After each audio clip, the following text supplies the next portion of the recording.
Japan के 66% area पे जंगल है।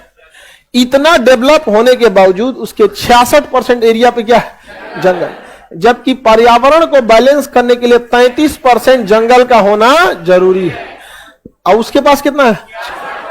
हमारे पास ना फैक्ट्री है ना इंडस्ट्री है, तब वो 24%, 23.5 है, 24%। समझ में आ रहा है कि नहीं आ गया? जापान का एक शहर था, नाम था उसका किमिशिराटाकी। किमिशिराटाकी में एक रेलवे स्टेशन था। हल्ला नहीं कर गधा, नहीं मिला तो छोड़ दो। वहां रेलवे स्टेशन था, उस रेलवे स्टेशन को बंद करने का प्रस्ताव आ गया, क्योंकि उस रेलवे स्टेशन पे टिकट ही नहीं बिकती थी। केवल एक टिकट बिकता था एक दिन भर में, और वो एक लड़की वहां से अपने कॉलेज जाती थी और वापस किमिशिराटाकी पे आ जाती थी। रिपोर्ट लगाया गया कि एक ही टिकट बिकता है एक दिन में, तो इस रेलवे स्टेशन में भारी भरकम 400 कर्मचारियों की ड्यूटी लगती है रेलवे स्टेशन पे। कोई सिग्नल मेंटेनर, कोई ये सफाई, पूरे रेलवे का तो अपना प्रोटोकॉल होगा, इतने लोग लगेंगे।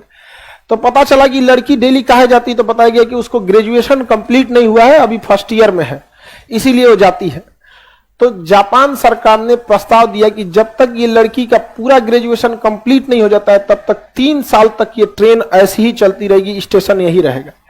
इतना ज्यादा वो लोग जागरूक हैं, सोचिए, एक एजुकेशन के लिए।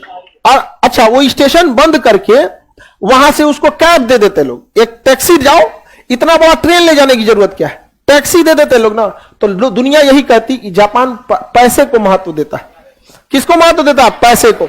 क्योंकि ट्रेन बंद करके एक सरकारी टैक्सी दे देता, बस चालू कर देता, कम खर्चा लगता है। लेकिन जापान दुनिया को मैसेज देना चाहता है कि मेरे लिए पैसा बाद में मायने रखता है, पहले एजुकेशन मायने रखता है। समझ में आ गया कि नहीं गया? ये देश होता है। कोई देश महान खराब नहीं होता, उसके रहने वाले लोग उसको अच्छा या खराब बनाते हैं। हम लोग कैसे, कितना जागरूक देश है, सोचिए। वहां पर इतनी ज्यादा सिंसियरिटी होती है किसी देश के अंदर। जापान के व्यक्ति जब रिटायर होता है तो अपना पेंशन सरकार को दे देता है दान में, कि हम अभी भी कुछ ना कुछ काम करके अपना जीवन यापन कर लेंगे। वो कोई छोटा बिजनेस लगा देता है, कोई रेस्टोरेंट खोल देगा, कोई आइसक्रीम की दुकान लगा देगा, कोई घड़ी रिपेयरिंग लगा देगा, जो जानता है उस हिसाब से वो लगा देगा और अपना जीवन जी लेगा। और हमारे यहाँ लोग सरकारी नौकरी इसीलिए करते हैं कि पेंशन मिलेगा। कितना फर्क होता है एक देश में, बहुत ज्यादा क्या है डिफरेंसेज है हमारे यहाँ।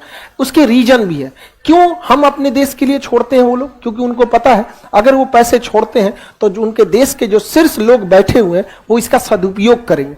हम लोग छोड़ेंगे तो ऊपरा का नेतवा लूट लेगा। इससे अच्छा अपने रखे रहो हम। ऐसा नहीं केवल हम लोग गड़बड़ है,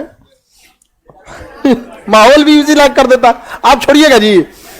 हाँ, सपोज कीजिए कि किसी के पास 100 बीघा जमीन है और वो चाहता है 50 बीघा दान दे दे, तो दे सकता है। लेकिन अगर सरकार वहां पे कोई हॉस्पिटल खोल दे, तब पता चला दान देगा सरकार रख लेगी, तो क्या देगा? यहां पे क्यूरियल द्वीप समूह किन दो देशों के बीच है? जापान और रूस के बीच। जापान कहता है कि मेरा है और रूस कहता है कि मेरा है।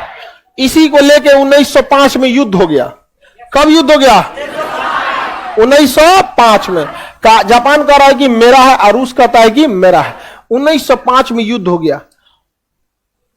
कब युद्ध हुआ? 1905 में युद्ध हो गया और जापान रूस को मार के हरा दिया। जापान ने रूस को मार के हरा दिया 1905 में। जापान ने अमेरिका को भी हरा दिया था। बस एक चीज हो गया कि अमेरिका के पास परमाणु बम पहले लग गया। जापान भी परमाणु बम बना लेता, लेकिन उसे बनाने में 5 साल का समय लगता, और अमेरिका के पास परमाणु बम आ चुका था। 5 साल में तो जापान को नक्शा से गायब कर देता। तो मजबूरी है, वक्त बलवान होता है, समय। इसीलिए हम लोग पहले जब हमारे पास परमाणु बम नहीं था ना, तो बाबू भैया दादा सब कहते फिरते थे लोग, अरे आप ही हैं अमेरिका, अरे यार हम आपको नाराज कहां करते हैं, पाकिस्तान से तनी दिक्कत है इसलिए न कहते। परमाणु बम बन गया, समझा?